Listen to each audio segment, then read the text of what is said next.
Les maillots verts auraient pu enflammer le plus célèbre stade de cricket du Pakistan à Lahore, mais les 60 000 places resteront vides pendant la Coupe du Monde.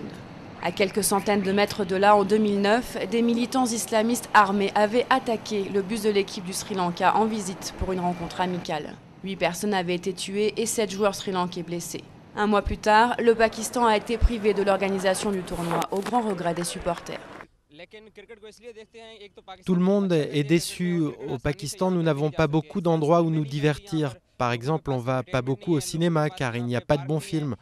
Contrairement à notre équipe nationale de hockey, notre équipe de cricket a de bons résultats. Les gens adorent l'ambiance pendant les matchs. Et pour ne rien arranger, l'équipe nationale est loin d'être parmi les favoris de cette Coupe du Monde. Récemment, 3 de ses joueurs vedettes ont été suspendus, accusés d'avoir truqué un match en Angleterre. À la Fédération pakistanaise de cricket, on essaye de rester optimiste.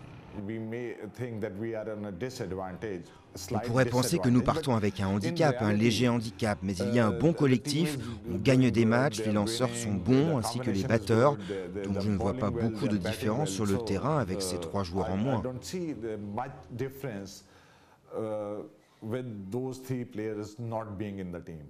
La nouvelle équipe, qui avait bien besoin de redorer son image, est rentrée victorieuse de Nouvelle-Zélande, où elle a remporté un match appelé One Day Series contre son hôte. Cela n'était pas arrivé depuis près de 3 ans. La façon dont nous avons gagné cette rencontre a redonné confiance à l'équipe, car tout le monde a bien joué, l'entente était excellente et ça, c'est bon pour la cohésion du groupe. Dans ce pays où le cricket est une fierté nationale, la ferveur des supporters est intacte. Tous les pronostics restent possibles quand on connaît le caractère imprévisible des maillots verts. En 1992, après une série de défaites, l'équipe nationale de cricket avait créé la surprise en remportant son unique Coupe du Monde.